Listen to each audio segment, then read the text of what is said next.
Hello, everybody. I'm going to start talking right now. We have a couple of minutes before everyone gets on, but I want to send you a hi from sunny Utah. We're finally sunny after tons and tons of snow, and it's so great to see the sunshine. It actually feels like spring today. So, hopefully, wherever you are watching this, it is good weather. We are talking about scams and what we need to do to watch for to make sure that we are not scammed. I've been doing a lot of research, hours of research on this, finding out best practices. What do the experts say? I always gain a lot from doing these presentations, and so they're a lot of fun to do. The only problem is I can't see you out there, and I wish we could be doing this live. I always enjoy having a live audience. One of the things that I did as a job that was my favorite thing to do was I was a librarian. I was a children's librarian. I started as a teen librarian, and then I got a full-time job as a doing story time and doing programming for children. Absolutely loved it. And the interaction with the crowd was part of it. All right, we are at 1 o'clock, so I'm going to go ahead and get started. So, welcome. And this is what we're going to be looking at: trends, prevention, and best practices. And all of our devices are at risk. Cell phones, not as much, but you know, that's the way it is. Okay. And I'm going to go back. Hang on a second here. There we go. That's where I changed the slides. Who are we? We are Digital Respons-Ability. We were founded in 2016 by Carrie Rogers Whitehead. I did meet her as I worked in Salt Lake County Library System. Fabulous lady, just fantastic with teens. We did a lot of great things together, and she began this company because of what she saw there. And so she has built this company on scientific research, and she is a woman with a mission to teach people digital citizenship, and she's doing a great job. Now, who am I? I'm a wife, a mother of four, a grandmother of eight, hopefully more on the way. And I am a part-time grandmothering mother for a son who is in California. So I'm back and forth. I've been everything from an EMT driving an ambulance to a float nurse at a hospital, and went overseas, lived over there, came back and got a job in a library system in a school. And from there went as a public librarian, went back and got my bachelor's in education so that I could teach, and used it in a library setting. I love to learn. I love a lot of things. I believe in the power of gratitude and faith and being positive. So that's me. All right, let's get into this. Here are the learning objectives, which hopefully we're going to get to. We want to be able to improve our understanding of system security. How do you protect your entire your system? Because we have things connected with our router and our Wi-Fi that sometimes we don't think about. We need to know the common signs of scams and use the best methods. When we have something that happens with a scam, how do we handle it? Who do we report it to? And there are some new trends that are coming out with artificial intelligence and machine learning. And so those are what we're going to be looking at today. Quick yes or no poll. Do you know someone personally who's been the victim of a scam that's involved any type of technology, phone, computer, similar device? When I go into classrooms in elementary school and I'll ask fourth, fifth, sixth graders, do you know somebody who has been scammed? And I get almost half of the class every single time. It really blows me away how many kids know about scams, and they're beginning to see what they are. Hopefully they're learning about them. So I've got Shirley on. Shirley, do you know anybody who has been scammed? You can put a Y or an N in your chat box if you would like to do that. I'd be curious to know and see who else hops on. Now, what do scams cost us? Yes. Yes. Okay. I have a yes and a no. So we've got a 50-50 there. Can you believe $5.8 billion in 2021? We're got about the same as the fourth graders here. We're coming up at about 50%. That's good to know. But this is an incredible amount of money.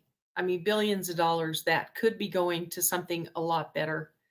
And it's just sad when I hear about people being scammed, especially the elderly. That's a real problem. The AARP, speaking of the elderly, they have named these scams as the most common top list for them. So these are the ones that a lot of retired older people fall for. We're going to talk about each one of these as we go along. And then this is my holy cow slide. Here's another one. And this is the Consumer Financial Protection Bureau. And they have some of the scams on here are different from the AARP one. Anything you can cheat at, you can scam pretty much. And that's why there's always something new coming out. So let's take a look at these. Scammers and hackers use the same old tricks that they used years and years ago. That hasn't changed. It's just the digital twist on it that we get. So what I'd like to do is have a little bit of fun with this. I would like to use the Old West as an example to frame these scams. Think of a dusty little town. It's the end of a hot day, and a rider in the center there. He comes riding down the trail, and he's a tired cowboy. He's coming back from the cattle drive, and he's got his wages. He just wants a drink and to go to bed. So he gets closer to town, and he sees a brightly painted wagon, and he can hear this man shouting. And on the wagon, it says Dr. Goodman's Vitality Tonic. Now he comes up and he sees this Dr. Goodman on a box, and he's proclaiming how wonderful his tonic is, all the things it can do. The sick are going to get better, the elderly are going to get younger, boost of energy, cleanse the gut, help with gout. And you can not only buy his tonic, you can invest in his tonic company. And some of the crowd are pretty excited. This looks like a pretty good deal to them. So that is one of the scams. But this cowboy, he's seen tonic salesmen before. And so he rides on past, and he goes to the livery. He takes care of his horse, and then he locks that horse up in the stall, and he heads to the saloon for a drink, making sure that the stable is secure. Outside the general store, he sees a wanted poster for a gang of outlaws, and they're stealing horses. And in the middle of the night is when they do this. And they're also kidnapping some women and children from outlying farms. But they like to do everything in the dark, and they're hoping to catch these guys. So he notes that, and he's glad that he has taken the time to lock up his horse. He goes into the bar to get his drink, and he pushes open those batwing doors like they have in all those cowboy movies, and he gets his drink, and then he senses somebody watching him. And sure enough, he looks over his shoulder, and he sees a man in the far corner. And when he meets this man's eyes, the guy raises his glass and he winks. And he's really a slick looking guy. He's got silver conchos on his hat band. He's got a fine suit, and he's well dressed, shiny boots, very expensive.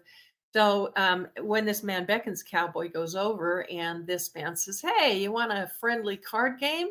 Come on, take a chance. You could win big for me. I haven't been doing this very long." And this cowboy knows a card shark when he sees one. He knows that this guy is a manipulator, and he's going to be doing a lot of sleight of hand.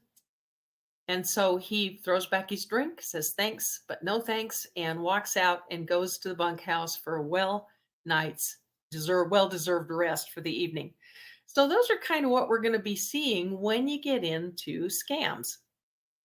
Most scams have to deal with these three categories. The outlaws are the type of hackers mostly who hide behind masks, and they steal in the dead of night. They don't want their identity known. They're just trying to sneak in without you knowing it until you finally realize your horse is gone. Dr. Goodman with his tonic is someone who makes you think you're getting something you want or need. He seems to have a legitimate product unless you know what he really is. And the last one, the gambler, he appeals to the something for nothing, greed, ego, but he can be a really nasty guy because he can use a lot of emotional manipulation. So the outlaws represent a lot of the ransomware and malware that we are now seeing that are coming into our computer. And all of these types of things malware and ransomware are to get in and take control of our computers and make them work for the hacker. They can steal information, or the ransomware is where they actually encrypt your computer and you can't get into it to use it. Now, my son had this happen. He had a friend who had one part of his system that was not protected, where he had attached a bunch of drives to keep all of his videos and his pictures. And a hacker got in, stole all of the pictures and videos, and told this man that he wanted 1 Bitcoin to release it. Now, that Bitcoin was worth about $16,000 at the time. And the guy said, I can't do that. This can be really bad. Ransomware and malware is awful. It's so sneaky, you may not know that it's in there. There are viruses which you do something and all of a sudden it opens up and it begins to spread. Worms are similar. Trojans come in and they, like the Trojan horse, spyware that looks at what you're doing, and ransomware that takes control. Now, as you can see on this next slide, that there were 1.2 billion ransomware attempts last year. So you got to figure this is pretty good. This has got to be making some people some money if so many people are trying to do it. That's pretty popular. And AI could be an issue with this. So when you have an access to all of your different things, we use Wi-Fi and Bluetooth and things now. And if you get something coming in, it doesn't necessarily come in just from one source. You have different weak points like your router and your firewall and what's coming in through the internet, your network router, your cell phone, your laptop, all the things that are connected can be attacked. So, oh, Shirley, I'm sorry you were having problems with your sound. Yeah, snake oil. Yeah, definitely.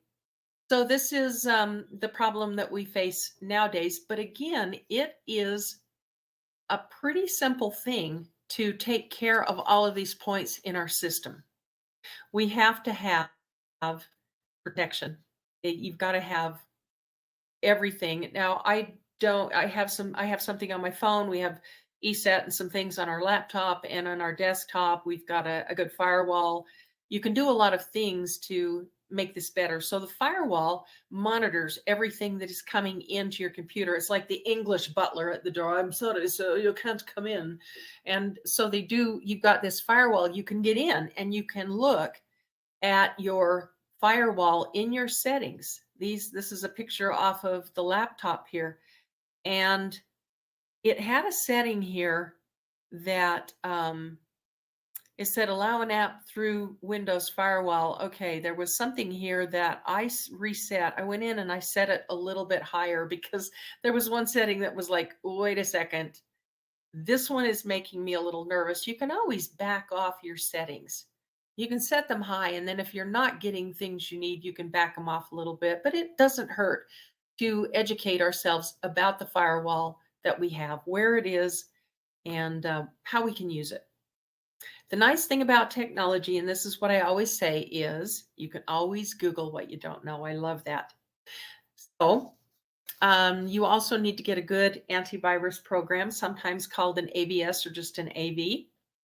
This is software that is designed to monitor for, recognize, and stop viruses, worms, and similar. And a lot of times they come in because we open them. We get an email with something in it, we open it, so it bypasses the firewall to a certain extent because we've said, yeah, let me open this up. So the program will tell you of suspicious activity. Down in the corner, you'll get a pop-up that says, like this one says it's just updated, but I've had a couple where it says somebody is trying to access your computer currently and it was not allowed. So I've had these attacks and I have seen them, and I'm really glad for the firewall. You also want to be sure to run and update your security program that you have. This is ESET Security, which I happen to have on our computers here, and it'll tell you if you are protected and what you are protected for. You just go out and, if you don't have this already, you will need it with everything that's happening nowadays. And this is a malware program that we also use. It has been running and reporting, and it did find 3 malicious sites as it was looking at where I was out online. So we don't even know a lot of times that we're out there online and something is about to happen. All right, you can also go, and you're going to want to go out to your web browser, and you're going to set what it can and can't do. I hope that you're all comfortable with that. I'm assuming that a lot of you are teachers and that you're here for some kind of training. So again, if you don't know how to set your security settings, you can say, "How do I set my security settings on my on Google or on Firefox or on whatever?" And it will show you where to go and where to do that. Just make sure you don't have a bad site that you're getting to, right?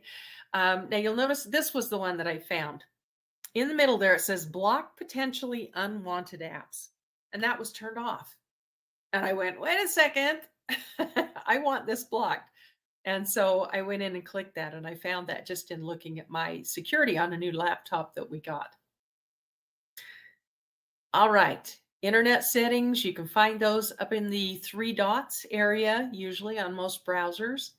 That's where they are. Click in there and you can see you've got new tab, new window. On down, you can see your internet history, what you've downloaded, the apps you have, any extensions, little add-ons.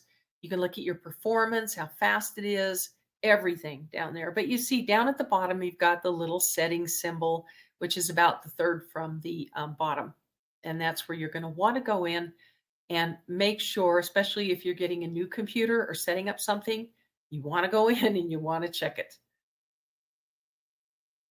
Operating systems do offer updates. And part of the reason they do is because they will also discover weak points in their systems that they've now fixed, they've patched it.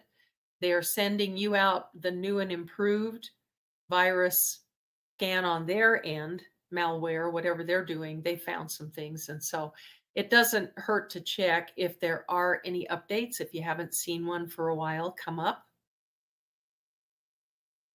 Now, the biggest factor is us. That's hard to hear sometimes, but it's really what we do on our computer that makes the big difference. This doesn't come from a hacker or a scammer trying to break in, but with us opening something we shouldn't, or complying with the instructions in something, or clicking on something that contains malicious code. So it helps to be able to see the signs of websites and things that come in that are just a little bit weird. We're going to talk about the signs of these. This is the medicine doctor. These are impersonator scams. They look very much like he's claiming, Dr. Goodman's claiming to be a doctor and he knows all this stuff and he's able to quote all these things. The people who do these kinds of things are going to offer you services and investments that are completely bogus, but they might think they're great. There are some people who believe in what they're selling when it's maybe not the best thing, multi-level marketing schemes. But the worst ones out there are the ones that know they don't have anything that's good, but they're still trying to come off as an expert. So let's talk about the first one is college money scams. We all want to be able to put kids through university, and this is really popular because people are looking for these. If somebody approaches you, and they can be in person too, and they offer you money for college, be very cautious. You normally have to go out and look for these yourself. You don't have somebody saying, I've got a great deal for you. Usually what they're going to do is they're going to ask for some money up front because they want to get the money that way, $500 and I will do this for you. Or they will say, well, we need to get, your student's social security number. We need to get name and all the other information that you would never want to hand over to anybody.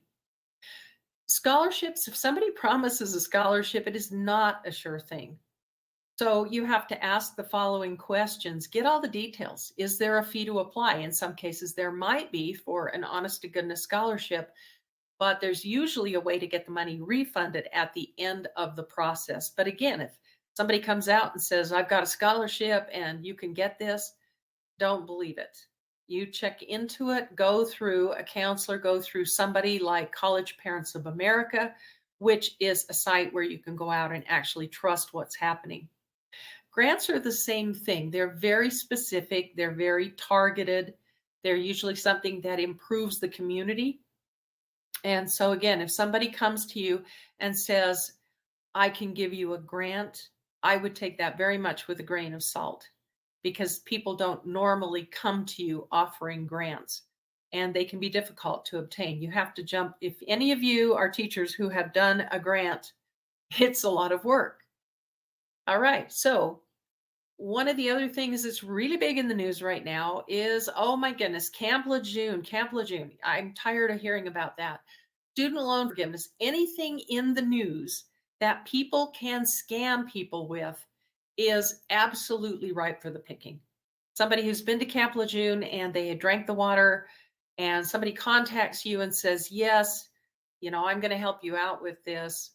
And they're going to, again, what they want is they want your personal information or they want money.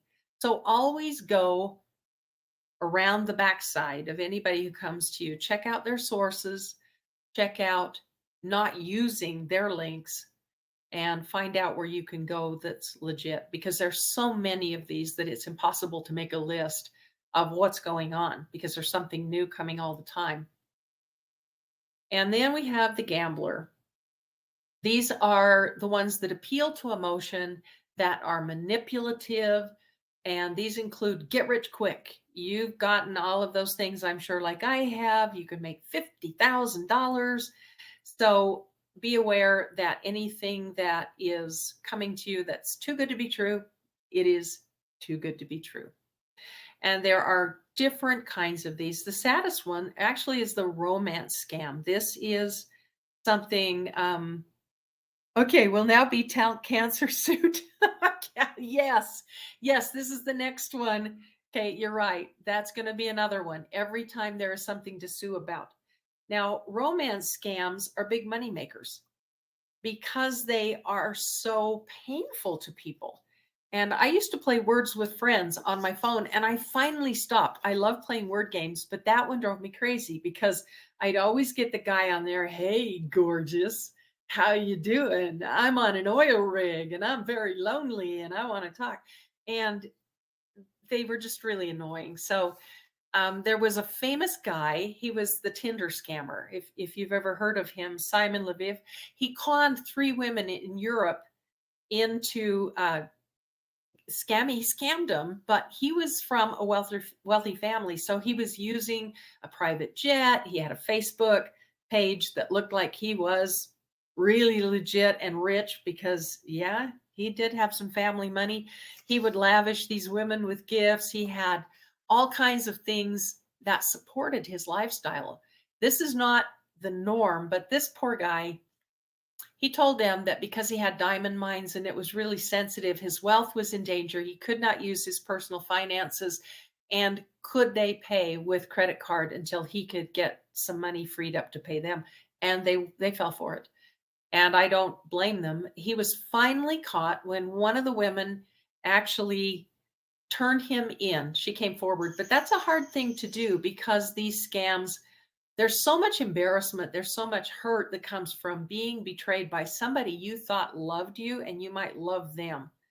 So this is a tough one. There are a lot of people who don't report romance scams. All right, after that one, we have oh, this is some of the signs before I leave this. This is what you normally find with a romance scammer. They employ a lot of pity. Remember, this is manipulation. They've lost their spouse. They had their child move out or die. They're lonely. They're looking for love. They work on an oil rig in a foreign country. They're very complimentary, almost ad nauseum, really, some of them. And they are looking for people who are lonely and bereaved who are going to fall into this trap because you get your emotions skewed when you're very lonely and depressed. And so it can be easy to fall for these. They may ask to meet or even propose, but gee, they don't have the money for travel, strangely enough. There's some other nice imposters out there, some who pretend to be Amazon employees. This is the upside of the gambler, the smiling face. Yes, I work for Amazon and I'm checking out things. Hi, this is a charity and we'd like you to contribute. And one of the ones they use, they call it the grandparent scam before, but they will call somebody that is elderly and they'll say, I'm really in trouble, grandma or grandpa, depending on who answers the phone. I'm stuck in name a place and I don't have the money to get back. And my mom and dad are really worried. And the grandparent, a lot of times, not being used to this, will say, so and so, and they'll name a grandchild's name. Is that you? Yes, it is, grandma. I'm so sorry. And they will play on that and they will build it up. And this is one that has fooled a few older people because there's so much emotion involved. They're in a terrible situation, they've been in an accident, there's no place to go, they need bail money, whatever it is. So that's how those work. And then we have the flip side. We have the gambler at his nastiest. And I have received these. I got a call from a supposed IRS agent who said that I needed to give him information and I needed to send money because I owed back taxes, which I knew I didn't. Sometimes they will tell you that you have a credit card and you're going to collections and you need to send money or you need to send, again, personal information. And with the debt collector thing, you do have to be careful just in case there isn't a real debt out there that you don't know about. But these people can be very nasty. And the man who called me, yeah, we will send the police to your house. And I said, you go right ahead, send the police. You can find my house, you send one over. And then he got mad and he hung up. But don't use their links. Gather all the information you can about these people.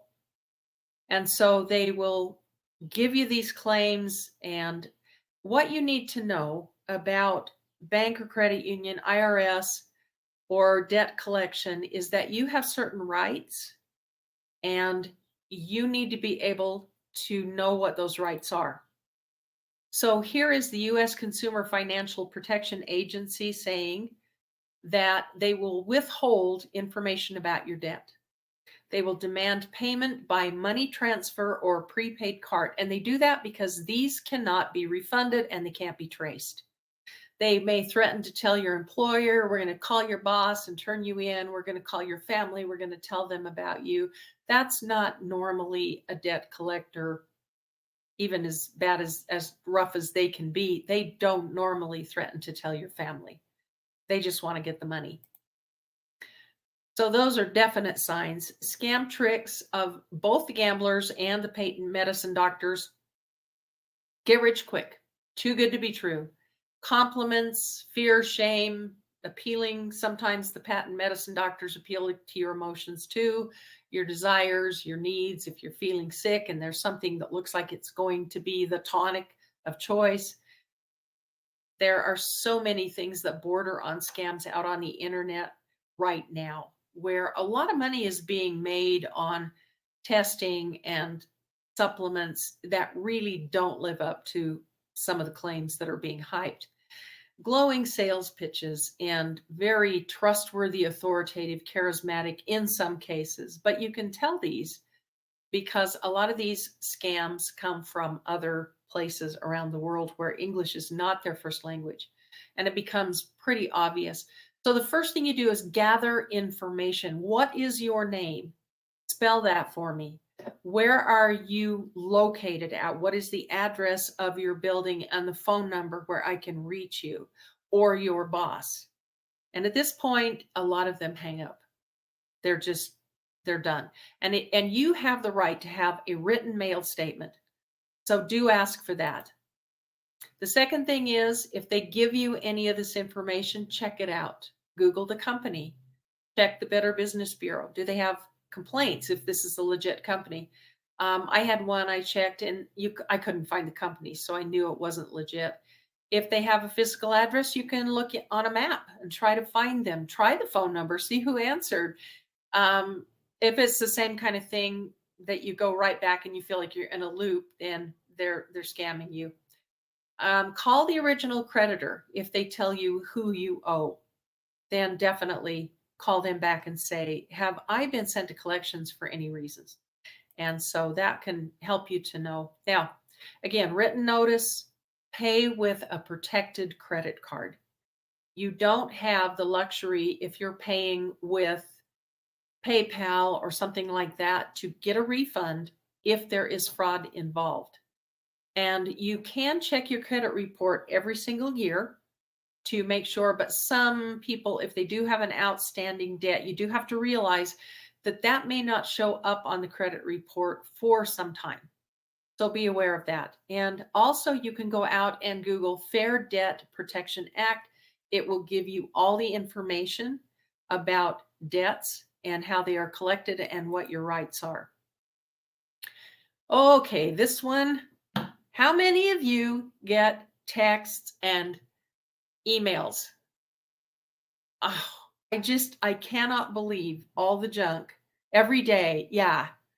Seriously, these are just, and they're laughable, some of them. I just think, are you kidding me? So let's look at some of these. And I've actually taken some of these from my phone. Okay, so here you're seeing, again, some of the tricks that are being used. Urgent. Okay, so we got pressure. We've got manipulation. You have been chosen. Hurry, only 145 winners. This insane, you get all this stuff. Click to claim your prize. Please don't click to claim your prize. Just look up there everything about this, and I'm sure you know this. Yeah, you have to block them. Everything out on this one screams scam. Even the address up there, your neighborhood market and offer.quemty245, everything here just says, I am totally fake. So those are pretty easy. A lot of times you get emails. These are some from mine in my trash box. Hearing aid advice. Well, I never bought any hearing aids. I didn't check into hearing aids. I know that's a scam. Fidelity Life, I'm not dealing with them. So I'm not going to click on those, right? Those are pretty easy. But now look at this one. Can you spot the fake website? Is it the upper left or the lower right? They look very similar, don't they? But now look at the address there on the left side. https://irs.gov or irsforyou.com. Yeah. HTTPS is better. It definitely is, because, well, it does mean that they have applied for and gotten a security certificate. They're supposed to be encrypting your data, but now you can get, oh, sorry. Hey, thanks, Mark. See you later. Have to head out. You can always pick it up later if you want to. It's going to be saved. So you can get to it through the DRA website, Digital Responsibility. Okay, so back to this. This is becoming more and more of a problem, are these poser websites. And a lot of times you can see them because they're coming from Nigeria is one of the countries that has the highest number of scammers, but India and China and Brazil are also close followers. And so you're looking at this and you just kind of go, okay, let's try to figure this out. I would, if you have any questions about it, you can always go to another browser and you can Google IRS, Internal Revenue Service, and see what comes up so that you get a sense of what is legit. Probably the one that's going to be legit is going to be the one that has the best address. But I mean, my son, I think at age 10 or 11, we just first got our internet and he went out to irs.com. Anybody know what irs.com is? It's a porn site. It was anyway back in the day. So the .gov is those add-ons at the end will let you know who is sponsoring it. So let's take a look. If you find a site, and I'm going to use Digital Responsibility's website First of all, up there where the arrow is, you have a very simple name. There is an S on the end of it. But again, now you can buy fake security certificates from these sites who are selling them. So I don't even trust HTTPS as much as I used to. But what you can do is you can take a look at the website. You can go in, you can scroll down. What they've done here on our website is they have an embedded video of Carrie Rogers Whitehead talking about the company. Now, that's a lot for a scammer to fake up something like that. So that's helping me go, okay, I'm on the right side, I believe.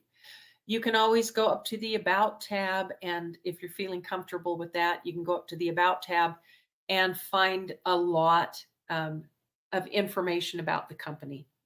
So those are ways you can check it out. But again, you can always just close the browser, open a different tab, and Google it and see if you get the same email address.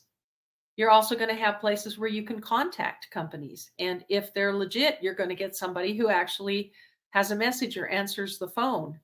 And to make a full-blown website like this is a lot of work, and most scammers don't want to have to worry about this. All right, these are text scams. You got to love these. Okay, these are from my personal phone, and I prefer to block list them. And I do this for several reasons. I like to keep track of how many I'm getting because it's just kind of fun. I'm sorry, I have a weird sense of humor. And it's not a bad idea to be able to show other people, yes, I got this, and yes, it is a scam. You'll notice that there are things like name dropping. This is Oprah. This is Costco. You've got even there. I got one the other day from Mountain America Credit Union, which is a local company. But I thought, this is weird. Why are they contacting me? And I went out and all I had to do was Google Mountain America Credit Union text scam. And I got all this information. There's somebody using our site to send out texts and they're scams. So this is typical. Something for nothing, urgency, weird addresses.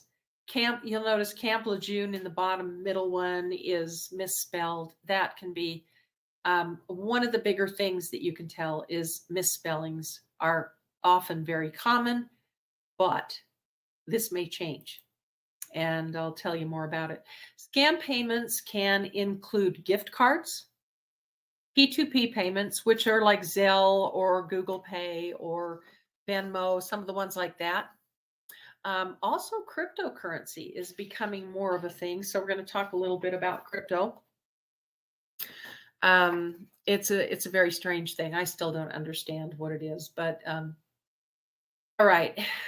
Let's see. Where am I at here? Okay. Let's talk about these guys. A stranger wants to buy something that you have advertised, but they want to pay using a Venmo account. Do you?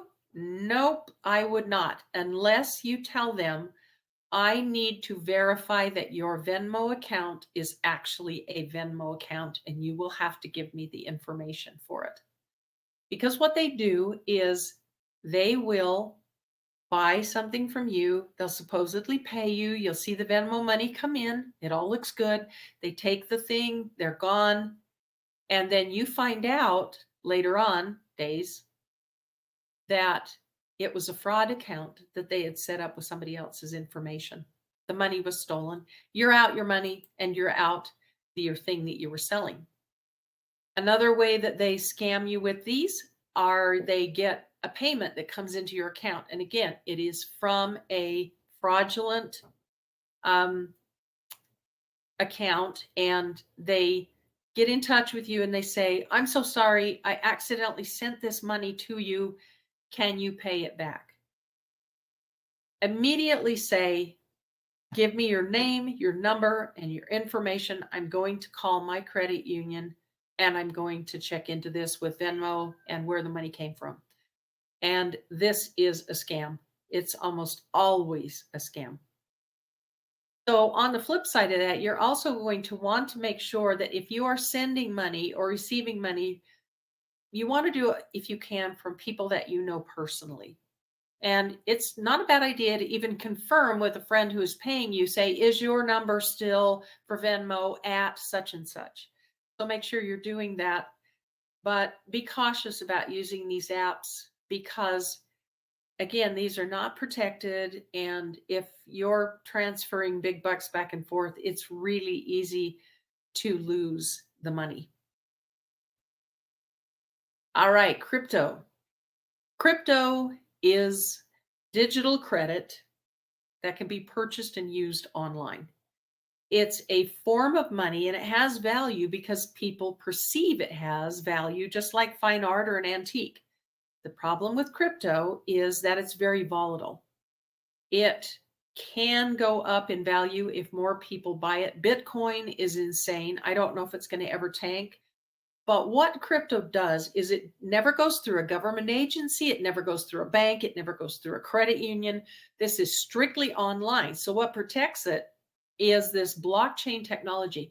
It is a ledger of payments and it is tracked using multiple computers out on the internet. So it's very stable that way. But the fact that it's not controlled and the accounts that you set up are very private. They're pretty private. So you don't know necessarily what's going on. Crypto is being used to fund some bad things. It's also being used to launder money because there aren't a lot of controls on it. And I don't know if that's going to change. Right now, it seems like it's here to stay. Who knows what's going to happen? Yeah, don't reply to the text messages, Kate. You're exactly right. I'm back on those text messages. I just blocklist them because it doesn't go back to anybody usually anyway. It's a dummy account.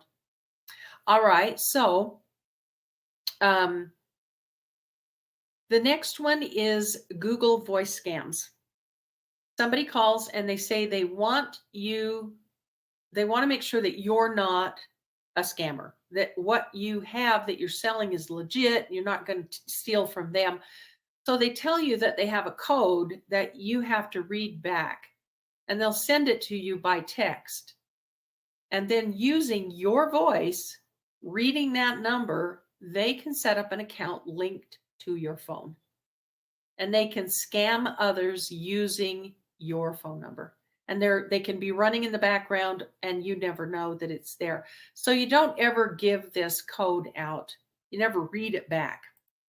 The deal is this is very similar to two-step verification, which is really good, where you will get a text on your phone that you have to input on a computer because they're trying to make sure that you really are that person. Those are usually legit because you've set them up, you've given them your phone number, and they have your email address. I mean, there is a possibility that some of those could be bad, but so far they've been really good and really safe. This is one of the best ways to verify that you are on the website that you want to trust, because it would be very rare for a hacker to have control of both your computer and your phone at the same time. Now, this is the thing that is really scaring a lot of people.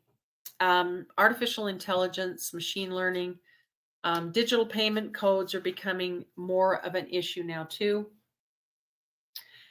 A lot of this stuff about artificial intelligence I really believe it's a lot of hype because scary stories sell. And if you think about it, we have had technology ever since the dawn of time. Really, technology has constantly been upgrading and changing and improving. And years ago, somebody who would have seen a basic automobile from the 1930s, if they would have been in the Renaissance, they would have thought it was something absolutely of the devil, witchcraft, horrible, scary. I remember a quote from this Gatling gun inventor. His last name was Gatling. And when he invented the Gatling gun, he said, "This weapon is so terrible, it will likely end all wars." So you can think about, So here's the deal with artificial intelligence. There are several types of artificial intelligence, and you've got one that just does trial and error. And this is what was used to try to break codes in World War II. It would, a lot of times, they would go through all of the different combinations of things. And that was, if you've ever seen that movie about Alan Turing and everything that happened with the Enigma machine and everything, it's really an amazing story. That was really the beginning of computers and where they started with artificial intelligence. And now the trend is to try to get artificial intelligence that doesn't just keep banging its head against the wall every inch over to the right until it finds the doorway to go through, but we're trying to develop things that can apply previous learning to new situations. But even this has its drawbacks. So you've got people who are very concerned, though, about artificial intelligence doing a lot of things that are negative. So I'll get to that in just a minute. What I wanted to talk about with this is the digital payment codes. This is becoming something where you transfer money very quickly.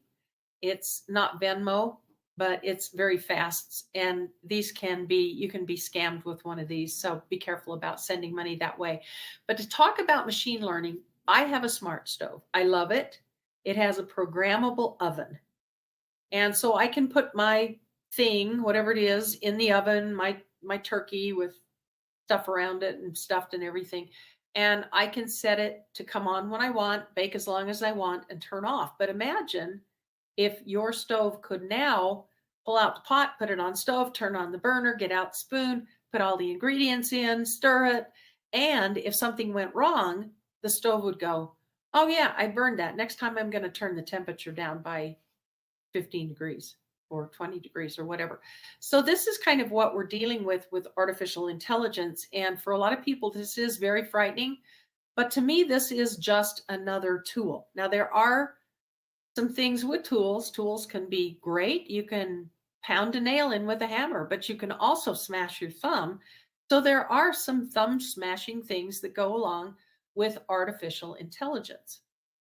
And what they are is mostly that artificial intelligence, and particularly all this stuff about Chat GPT.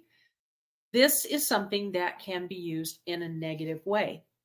And this is expanding so much that people are wondering, how do we make this work so that we've got laws in place? Because when OpenAI started using Chat GPT and developing it, it just took off so fast and everybody was trying to catch up. Now, I went into Chat GPT just to see what it could do. And I asked it a whole bunch of questions. You can get a free account especially if you're dealing with the concerns with this with students.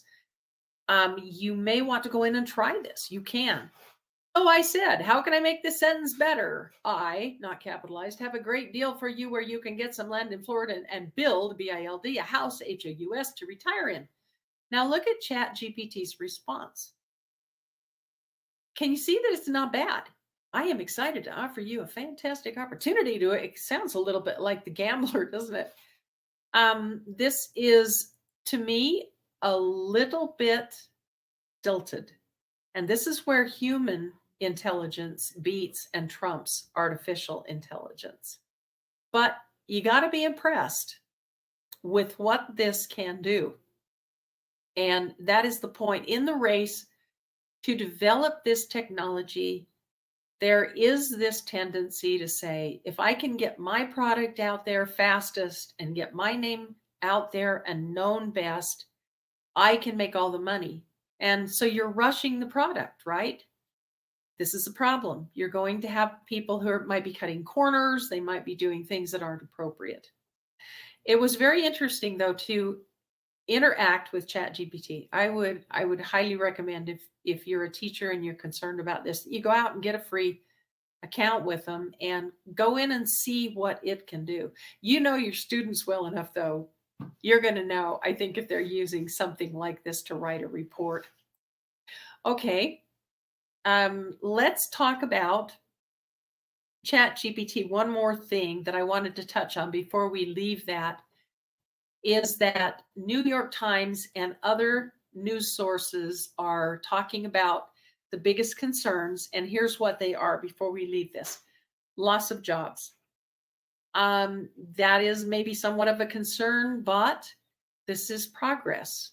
We don't sell buggies and buggy whips and harnesses for buggies much anymore because they've gone out of use. And so, as a new product is created, new jobs are also created. Machines are not good enough yet to take over the world. And I'm not sure that they ever will because they do not have humanity be flexible in the moment and to understand emotions. Everything is algorithms, everything is based on, and they're very complex algorithms, but they are algorithms nonetheless. So here's what they say: programs might be hard to predict, understand, or even control as they become more and more complex. Okay, yeah, possibly. Misinformation is delivered like an expert, and ChatGPT does that. But guess what? It was a little bit. Well, it's like the tonic doctor. He's selling you something like an expert. There are a lot of places that come off as experts that are not. So I don't really see that one as a valid concern. Um, Programs may eventually be able to hack security protocols like face recognition and CAPTCHAs. Now, that's the one that I worry about. If they can get around these things that prove that we're human, that could be a problem. All right, depending on the program and security, they might give up personal data to the wrong person. They're concerned about bias in these programs too, because whoever programs them puts in information that the computer then uses. And if some of it is biased or wrong, it's going to be biased and wrong. And I did catch GPT in doing this. I asked it how to work in Canva, a program that we use at DRA. And it told me that I could go and change it into a PowerPoint. And I said, no, I can't. That's not an option in the download. And so ChatGPT apologized and said that it would check out the facts. And then it is always learning, but it's amazing. This thing can translate into other languages. And so I asked it how to say, you're crazy in Arabic. Boom, it was right there, Anta Majnoon. And it was right there. So I can see a great deal of positive stuff coming out of apps like ChatGPT where we can learn, as long as we don't give up our curiosity and our drive to learn. I think these are tools.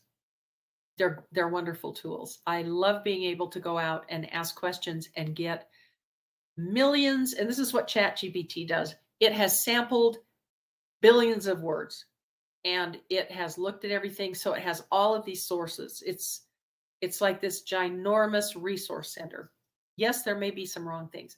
Some other things that I'm concerned about with changes in AI are altered video and audio clips. There have been some scams where somebody has gotten an audio clip of a boss in a company, of a bank, who then this voice clip is then changed and the words are changed, and they call up the bank, and the boss, in the boss's voice, using the altered audio clip, says, I need you to transfer X amount of dollars into this account, give it the number. Please do this by the end of the day. Hangs up. Now, if you've got a boss that is demanding and says, do it and don't question, you're going to do it, right? So there was a big scam about this because money was transferred into a scammer's account.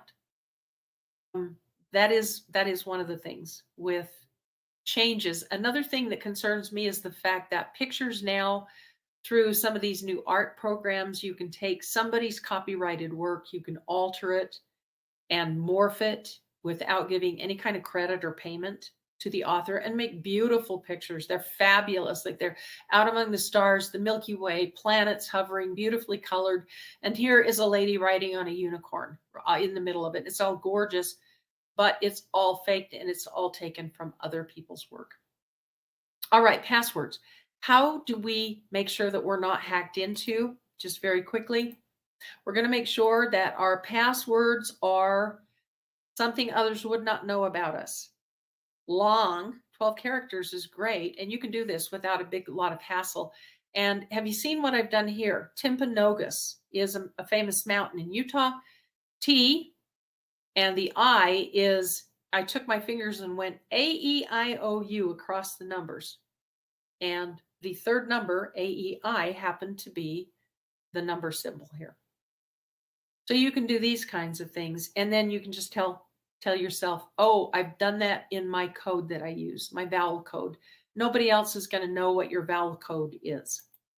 Another thing you can do is change things like this. Some of them you have to be careful with. You don't want the $sign for the S, because that can be kind of obvious.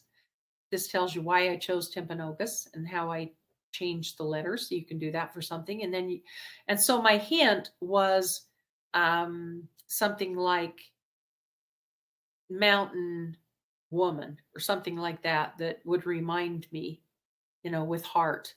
So I'd know, oh yeah, that's Timpanogos, but it wouldn't be obvious to anybody else. You can use all kinds of technical words as a nurse. Sphygmomanometer is a blood pressure cuff. Hey, there's a great word. How about the Hawaiian state fish? Ahumu humu nuku nuku apua. So anything that that is kind of odd, you can use it.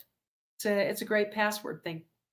All right, so we have a few minutes to finish up. If now passwords, before I get to our learning objectives, passwords can be a real nightmare. You can get a password management program, which will help you track and change your passwords. You really do need to change them.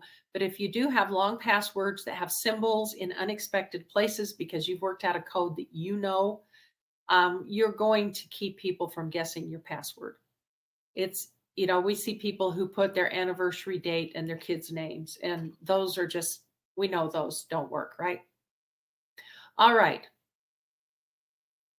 Did you learn anything new about understanding how to have a secure system, or what some of the trends are in artificial intelligence and machine learning? Machines that learn, or machines that have that generalized knowledge and they can apply it, and what scams look like, how to deal with them, how to go through the back door. As I say it, I always tell kids, go through the back door.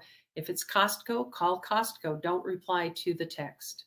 Call Costco and say, hey, have you really got a free iPhone for me? And they're going to say, nope, that's a scam.